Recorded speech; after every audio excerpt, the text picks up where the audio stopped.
En pleine semaine sainte, en plein triduum pascal, une voix s'est éteinte, c'est celle de Christian Toumi. Une voix que vous connaissez, madame, monsieur, les fidèles catholiques du Nord, de la région du littoral. On n'entendra plus la voix du cardinal Christian Toumi. Le cardinal est mort et fidèle à sa tradition, Equinox Télévision lui rend hommage ce soir. Madame, monsieur, le cardinal Toumi, en quelques mots, c'était... Il est né le 15 octobre 1930 à Kikaïkelaki. Il est ordonné prêtre le 17 avril 1966. 13 ans plus tard, il est évêque de Yagua du 6 décembre 1979 au 19 novembre 1982. Archevêque coadjuteur de Garoua du 19 novembre 1982 au 17 mars 1984. Archevêque de Garoua du 17 mars 1984 au 31 août 1991. Archevêque de Douala du 31 août 1991 au 17 novembre 2009. Il est créé cardinal le 28 juin 1988 par son éminence le pape Jean-Paul II. Il décède ce 3 avril 2021 à presque 91 ans alors qu'il était archevêque émérite de Douala. Bonsoir, bienvenue. Merci. Bonsoir, Abbé Etienne Bakaba. Bonsoir Alain Serge et joyeuses fêtes de Pâques par anticipation et joyeuses fêtes, je vais le dire ainsi d'entrée de jeu, de retour vers le Père Céleste de notre Père, son éminence le cardinal Christian Toumi. Oui. Mon premier mot est un mot d'émerveillement. Mourir, retourner à Dieu un vendredi saint, Voilà. alors que nous célébrons la passion de Christ, la mort de Jésus. On va justement Je comprendre crois qu'il n'y a cela. pas un signe plus grand que celui-là pour un grand homme comme celui-là. Voilà, je n'ai pas fini la présentation. Vous êtes vicaire à la paroisse Sacré-Cœur de Passy 2, directeur adjoint de l'effort camerounais, et vous faites partie de la dernière cuvée des prêtres ordonnés par le cardinal Toumi. C'était le 8 décembre 2009, année de sa mise en retraite. La présentation est assez juste parce que je suis un peu des derniers petits-enfants du cardinal, parce que je ne peux pas dire enfant vu mon âge sacerdotal et mon âge naturel. Je fais partie des petits-enfants du cardinal parce qu'il y a de grands enfants qui sont là. Et c'est une marque historique parce que se faire ordonner par un évêque, ça reste quand même quelque chose de marquant dans le ministère d'un prêtre. Je l'ai vu tout petit, j'ai grandi le connaissant comme cardinal et être ordonné par lui, après avoir été admis au séminaire par lui, c'est une grâce pour moi. Et donc aujourd'hui, je dis merci à Dieu qui a mis cette éminente personne sur mon parcours. Éric Pépin Bikaï, bonsoir. Bonsoir Serge, bonsoir. Vous êtes fidèle chrétien catholique, c'est bien cela? Oui, je m'en délecte pas. Voilà. Donc le cardinal Toumi qui s'en est allé aujourd'hui en pleine, comme je l'ai dit, semaine pascale, en plein triduum pascal. En fait, ce sont les marques de grands hommes lorsqu'ils sont appelés à quitter ce monde. Voyez-vous, dans notre cosmogonie, on entoure souvent le départ de ce type de patriarche avec des signes. Malheureusement, voilà, heureusement pour ce qui est du cardinal Christian Toumi, le signe coïncidait forcément avec une célébration d'une fête de religieux très connue et très courue dans les milieux chrétiens catholiques, notamment catholiques romains. Et ça laisse toujours sans voix. En même temps, ça donne à réfléchir sur la profondeur spirituelle, sur l'engagement social de cet homme d'église qui aura traversé le temps et marqué les esprits. Voilà. Edmond Kamgar, bonsoir. Bonsoir Serge, à retour. Vous êtes éditorialiste, tout le monde connaît. Vous êtes consultant permanent sur le plateau de la réponse. Mais c'est l'homme d'église que je reçois ici ce soir. Vous êtes, vous connaissez tous les couloirs de l'archidiocèse de Douala, c'est bien cela. Et vous êtes surtout ancien étudiant du cardinal Toumi, vous enseignez la philosophie. Tout à fait, tout à fait. Bon, dit homme d'église, ça peut susciter des commentaires. Oui. Et suscité beaucoup de réflexions parce que je n'ai pas la soutane. Je ne vois pas la soutane. Mais je dis quand même que vous connaissez tous les Et vous n'avez pas méandres de l'archidiocèse de Douala. Oui, tout à fait. Je connais très bien l'archidiocèse de Douala. Depuis plusieurs décennies d'ailleurs. Oui. Je suis né à Douala, j'ai grandi à Douala. Mais je dois dire précisément, derrière la casquette de l'homme que je suis, du consultant de l'émission Droit de réponse, d'éditorialiste présent ici du groupe Equinox, pour rester dans l'expression de l'Église, je suis théologien. Je suis théologien catholique et je l'affirme. J'ai été formé à l'école cathédrale de théologie qui a été créée par le cardinal Christian Toumi en 2005, qui est entré en fonction à partir du mois de l'année d'octobre 2006. Je suis de la première promotion de l'école cathédrale de théologie pour les laïcs. J'ai été formé entre 2006 et 2009.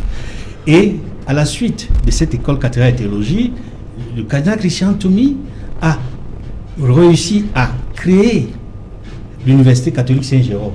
Mais la pépinière, ça a été l'Institut supérieur des sciences sociales et religieuses.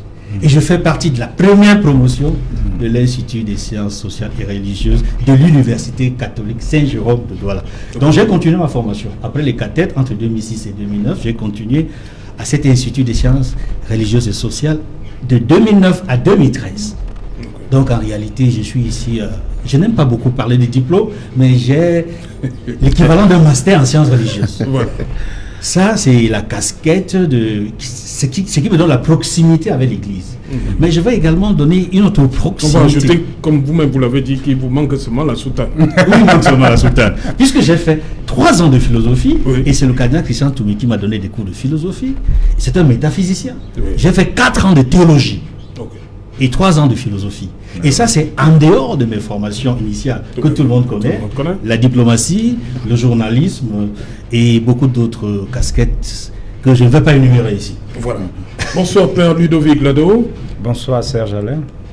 Il a commencé à parler de l'université tout à l'heure, mais vous avez travaillé avec le cardinal Toumi parce que vous m'avez dit, lorsqu'on préparait cette émission, que pour vous, c'est un bâtisseur. Dites-nous. Université d'Afrique centrale, Université Saint-Jérôme. Oui. L'empreinte du cardinal Toumi, on la retrouve là-bas. Tout à fait. Il y a lieu de le dire. Donc, je tiens d'abord à saluer la mémoire de ce grand homme d'église, ce grand citoyen camerounais. Je crois qu'il n'a jamais voulu dissocier les deux. Oui. Et comme vous l'avez si bien dit, il est l'un des grands artisans de l'Université catholique d'Afrique centrale.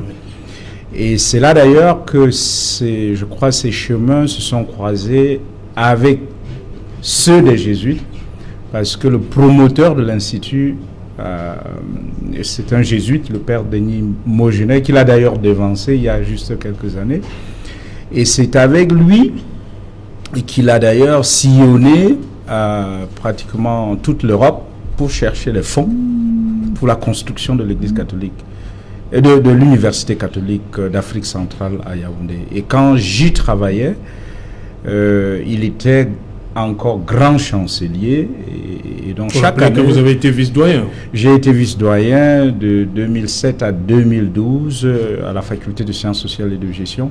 Et donc chaque année d'ailleurs, il venait dans le cadre des réunions, des rencontres du Conseil supérieur de l'université, et il avait toujours l'occasion de s'adresser à la communauté universitaire, et c'était des moments très courus parce que comme patriarche et sage, on aimait bien l'écouter.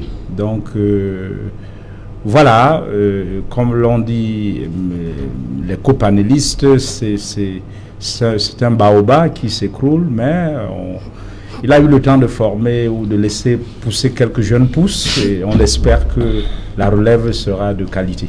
Voilà, justement, parmi les jeunes pousses, l'abbé Etienne Bakaba, sur le parcours. Etienne Bakaba, je l'ai dit d'entrée de jeu, il a été le cardinal Toumi a été ordonné prêtre en 1966. 13 ans plus tard, il est fait évêque de Garoua. C'est normal? De Yagua d'abord. De Yagua. Je dois dire qu'en réalisant un peu l'histoire, puisque je n'ai pas connu le cardinal Toumi, c'est quand même un personnage assez atypique. Oui. Il est un peu comme le pont entre les deux Cameroun. Je crois qu'ils ne sont pas très nombreux aujourd'hui qu'il soit encore en vie, parce que à partir de son petit village, Kikalaki, comme vous l'avez présenté tantôt, son papa, monsieur Thomas Tomi, qui était un grand commerçant, va du côté de Jos au Nigeria. Il passe beaucoup de temps là-bas sans nouvelles. Finalement, la maman du cardinal, Maman Catherine, est obligée de le rejoindre là-bas. Le cardinal reste un peu seul, donc sa première scolarisation se fait pratiquement sans ses parents. À ce moment, il est resté avec sa grande sœur. Il est obligé d'aller, téméraire qu'il était à la recherche de ses parents. Il rentre dans la caravane des commerçants et il se retrouve ainsi à Jos. Et de là-bas, quand il est là-bas, vers l'âge de 14 ans, il a un de ses amis qui était resté au village là, qui va lui écrire une lettre, lui dit qu'il est en train d'entrer au séminaire. Il se révolte un peu, dit, mais comment celui-là va au séminaire? Moi, je reste. Alors qu'il avait déjà engagé une bonne formation de pédagogue, c'est un pédagogue à la base. Il fait connaître à l'évêque des lieux son intention d'entrer au séminaire. Bon, il est admis au séminaire, mais pour le compte d'un diocèse au Nigeria. Il va d'ailleurs poursuivre cette formation jusqu'à un moment où, après le 1er octobre 1961, il demande à ses parents de revenir au Cameroun. C'était pas facile pour son papa qui était déjà bien installé, commerçant. Et finalement, il accepte. Et quand il va revenir au Cameroun, il va dire à son évêque du Nigeria, je souhaite m'incardiner dans l'église de mon pays, en l'occurrence le diocèse de Buea. À l'époque, ce qui a fait des remous, finalement, bon, l'évêque dit, ok, tu pourras y aller, mais à condition que ton évêque d'accueil rembourse les frais de la formation que nous avons supportée ici. C'est comme ça qu'il revient donc dans son pays, le Cameroun. Donc, au départ, il est à Enugu, où il suit la formation au grand séminaire, il revient au Cameroun. Donc, quand je dis c'est une personnalité assez atypique et qui est révélatrice un peu de ce que devrait peut-être être le prototype du vrai Camerounais aujourd'hui, c'est-à-dire, entre parenthèses, des deux ponts, le français et l'anglais. Il revient donc au Cameroun et à l'époque, je crois que c'était Monseigneur Peter Hogan. Voilà.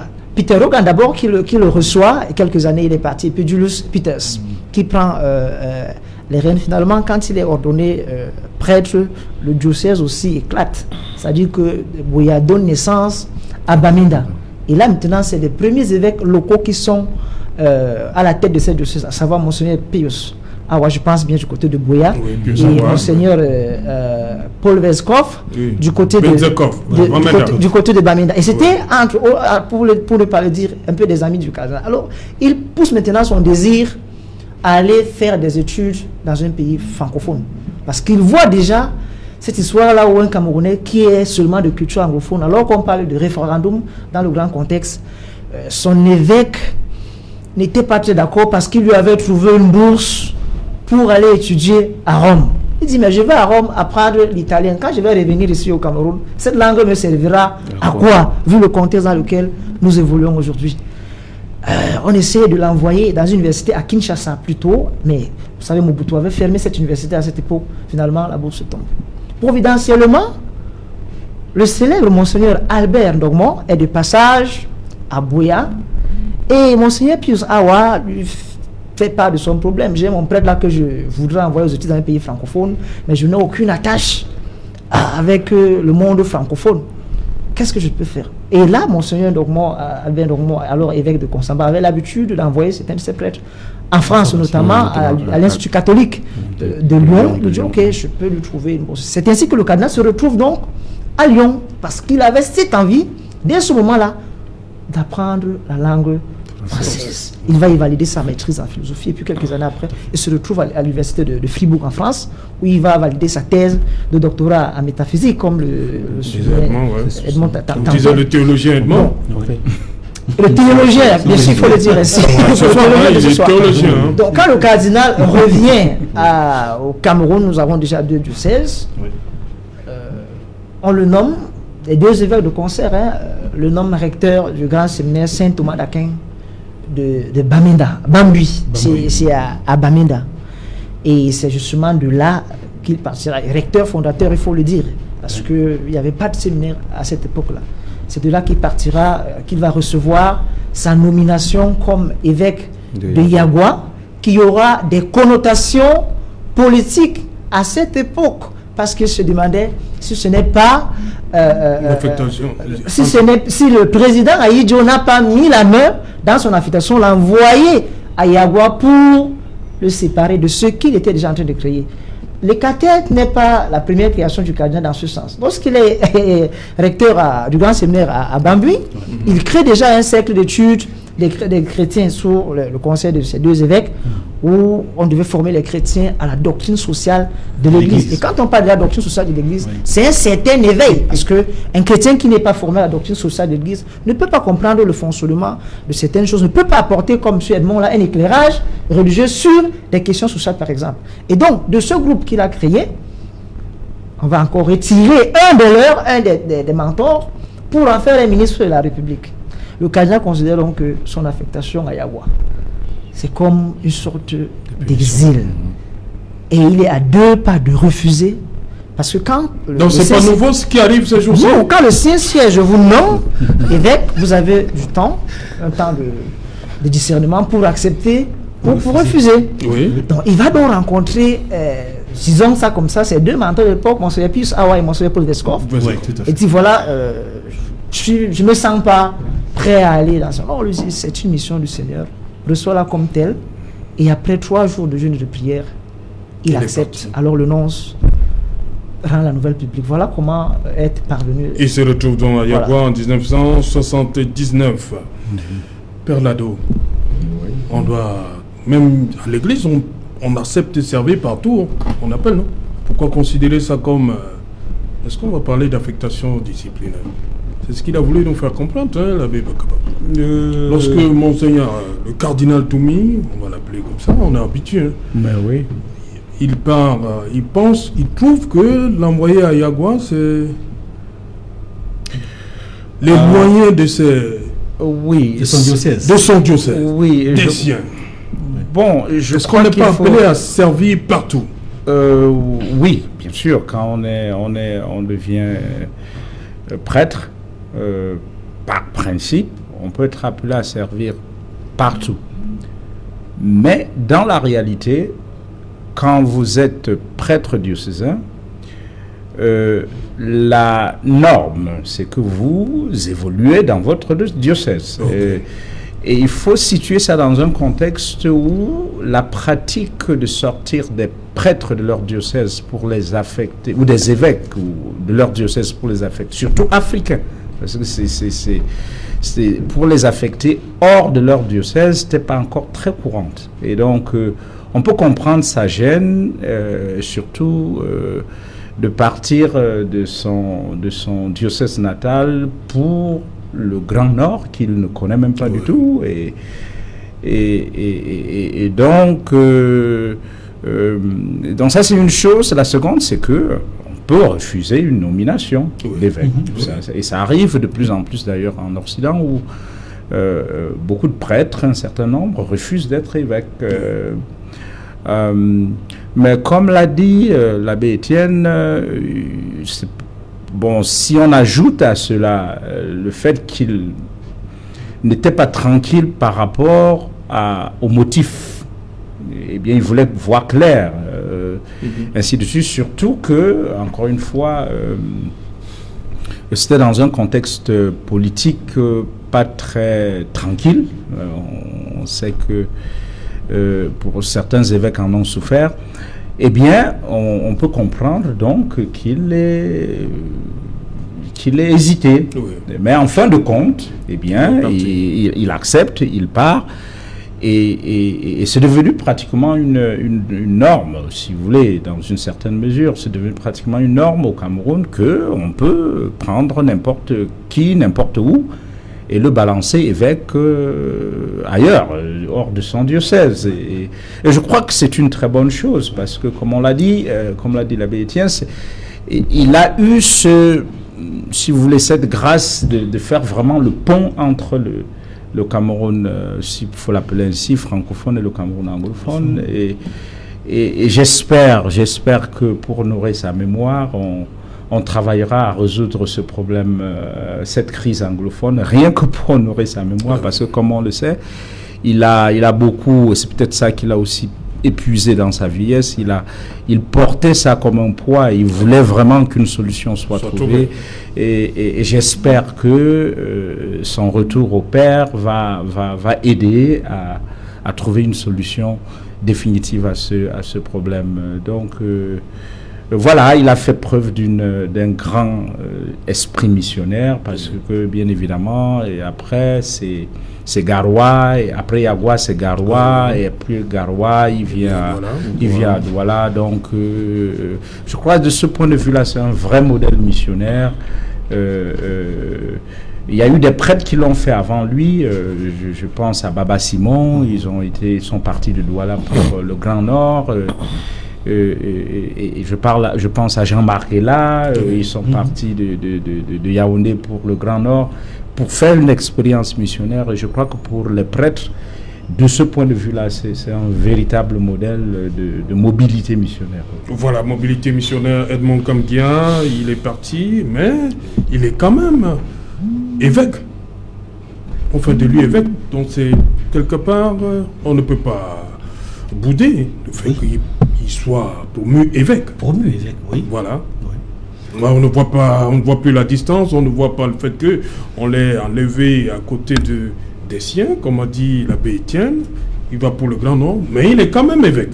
Oui, ce qu'il faut dire en réalité, c'est que cette situation qui est arrivée au cardinal Christian Toumi, après ses formations en France et en Suisse, parce que c'est de retour de ces formations qu'il est nommé.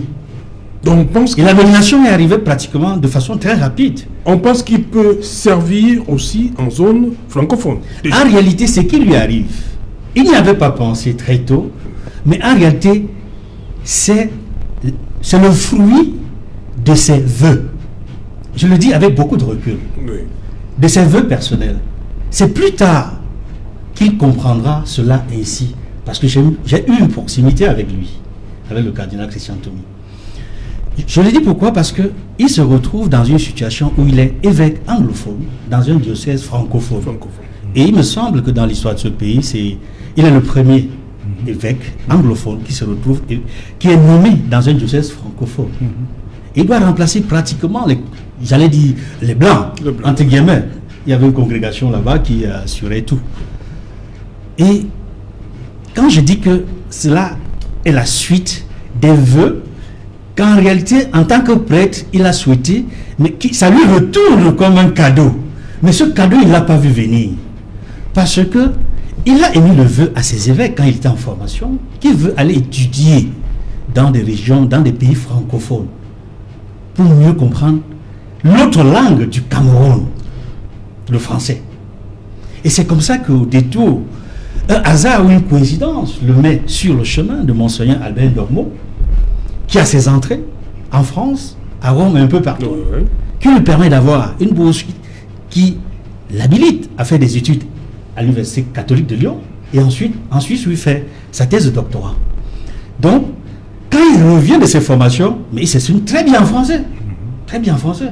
Ça, il ne peut pas le nier. Il dit, il se rend compte après qu'il n'avait pas vu venir cela. Il se rend compte que finalement, j'ai demandé à aller étudier en français, maintenant me mettre dans un diocèse francophone. Je n'ai pas demandé, mais c'est arrivé. Je pense qu'il a pris ça avec beaucoup de... Il a apprécié cela par la suite. D'abord, il était inquiet, il avait des doutes. Il croyait que c'était une façon de le sanctionner, entre guillemets. Mais il n'y avait pas de raison à ce que ce soit une sanction. Puisqu'il est prêtre, il est nommé évêque. Et ce n'est pas n'importe qui le nomme évêque. C'est le pape Jean-Paul II. Et cela me permet de donner une petite anecdote ici sur l'histoire de sa nomination. Il est nommé le 6 décembre 1979. Il est ordonné évêque à Rome le 6 janvier 1980. Et ce qui est particulier, c'est que ce jour-là, le pape Jean-Paul II n'a ordonné que 3 évêques. 3 évêques qui viennent de 3 continents différents. Naturellement, l'Afrique, le flambeau est tenu par Monseigneur, par le cardinal Toumi. Le cardinal Christian Toumi était, j'allais dire, le Balthazar, parce que les 3 mages, il y avait les 3 mages, et il avait donné un nom à chacun des évêques qu'il ordonnait. il y avait un évêque qui nommait, qui est africain, le cardinal Christian Toumi. Oui. Il y avait un évêque qui avait été ordonné, qui est européen, Européen, cardinal Martini. Martini. Il y avait un évêque qui était asiatique. Cardinal Copa. Tout à fait. Il leur a dit, vous êtes mes 3 mages. Et je peux vous dire que l'histoire des 3 mages dont parlait Jean-Paul II va se poursuivre dans je dirais, dans l'épiscopat de ces 3 évêques qui ont été nommés ce 6 janvier 1980. Pour ne pas trop en parler, je vais achever ce point précis en faisant un lien entre le décès de Saint Jean-Paul II.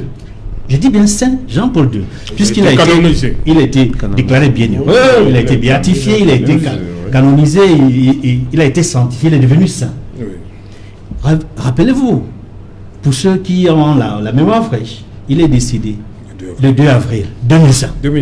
Jean-Paul II est décédé le 2 avril 2005. Et le 3 avril. Le 2 avril 2005, à 21h et poussière, dans la nuit du 2 avril 2005. Dans la nuit. Et le cardinal Toumi décède dans la nuit du 2 avril au 3 avril 2021. Et le cardinal Toumi était l'un de ses marches.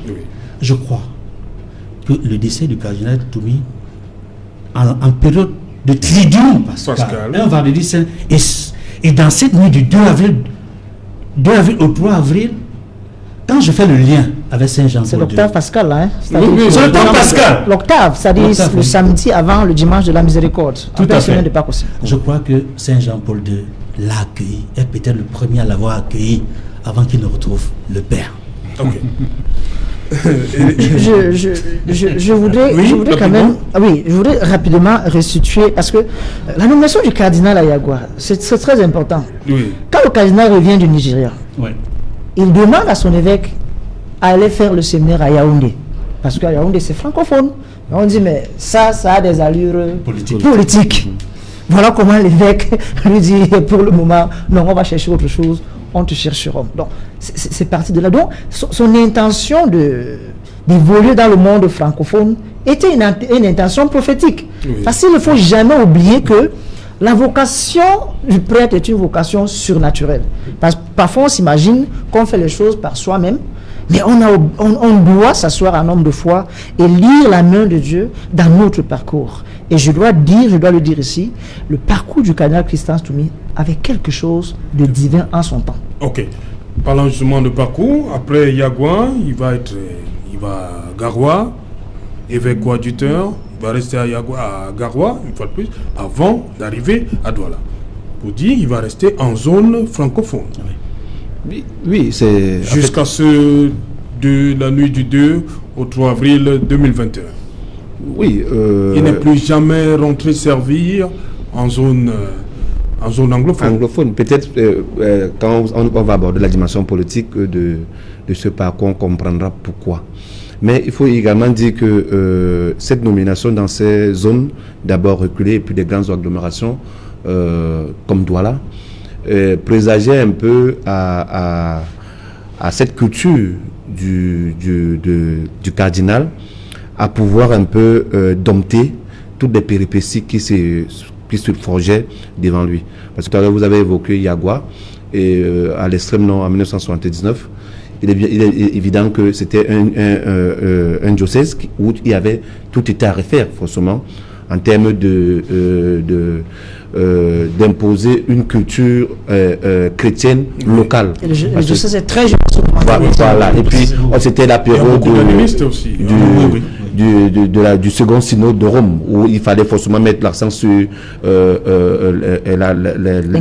l'inculturation à l'intérieur de l'Église. Il y va comme un pionnier. Mais il trouve également un travail formidable abattu par Simon Péquet, le père Simon Péquet, qu'on appelait de manière Baba Simon. Donc, il s'appuyait sur ce travail-là, notamment dans ces montagnes de Kirghis, pour pouvoir un peu essayer de pouvoir implémenter cette vision, notamment de ce séjour de Yagwa, ou alors de l'extrême nord, est né les vérités de l'archevêque métropolitain actuel de Douala, parce qu'il fut son étudiant à cette époque dans cette partie du Cameroun. Garoua également est plein de symboles, parce que nous sommes là dans un espace qui est fortement islamisé. Donc l'arrivée de Monseigneur dans cet espace aussi permettait à ce que les chrétiens essayent un peu d'avoir un ancrage dans cet espace qu'on a parce que à l'époque on avait comme besoin, lorsqu'on parlait du Nord, on se référait forcément aux conquêtes d'Ousmane Dan Fodio et on croyait forcément que c'était un peuple qui était assez homogène. Et pourtant, c'est l'un des espaces au Cameroun où on a une certaine hétérogénéité en termes de composition sociologique. Il n'y a pas que les peuples, il y a une panoplie de peuples. Ça va des Mada au Mafa, en passant par les Giziga, les Fali, ainsi de suite, qui ne sont pas des peuples forcément musulmans, qui sont à un moment qui étaient considérés comme étant des peuples animistes, mais au fur et à mesure que les différents plats se sont succédés à l'intérieur de cet espace-là, ces peuples ont vu leur idéologie changer d'animisme forcément à chrétien, avec d'autres congrégations également qui ont pu s'installer. Donc, le cardinal bénéficie de ce travail de pionnier-là pour essayer de ramener ceux-là qui s'estimaient animistes, qui n'avaient pas le chemin vers l'église, notamment l'église catholique, à rentrer dans la maison. Donc, il a fait ce travail. Et puis, en 91, il a affecté à Douala. Vous savez, Douala la frondeuse, comme on a coutume de dire, Bangui la coquette. Donc, Douala a cette particularité que c'est une ville qui est bouillonnante, qui est intenable, même sur le plan religieux. Elle est fortement en pleine dynamique. Et lorsqu'on y est, on est forcément également comme étant un pionnier, comme un roi mage, comme Edmond le signalait tout à l'heure. Donc, de 91, pratiquement en 2009, vous voyez qu'il y a également eu une traversée. C'était pas du tout un long fleuve tranquille. Parce que la société de Douala également a connu son émiettement, notamment du côté de Déa, qui s'est constitué en archidiocèse, si je ne me trompe pas. Je parle sous le contrôle des pères qui sont sur le plateau. Donc, mais cet éclatement-là n'a pas fait en sorte que l'archidiocèse du Douala allait lâcher de l'Est par rapport à la nouvelle archidiocèse qui était née. Il fallait tout continuer à encadrer pour que la flamme continue à prospérer dans cet espace. Donc, bon. Et maintenant, si on évoque un peu la période 91-2009, vous voyez que à Douala, c'était pratiquement la foi était partagée entre la vie politique et la vie religieuse. Et le cardinal, il faut le dire, a traversé ce temps-là en laissant de son savoir-faire, mais en jouant son rôle qui était celui de protéger les personnes faibles. Parce qu'il ne faut pas oublier que beaucoup de ceux-là qui revendiquaient un certain nombre de choses se retrouvaient toujours sur les ailes du cardinal et il ne s'en délectait pas de les renvoyer. Il jouait toujours ce rôle-là. Voilà, on va revenir après parce que le journal, c'est dans un instant une page de pub et ce sera le 20h du samedi et après, ce sera et qu'il en soit la suite.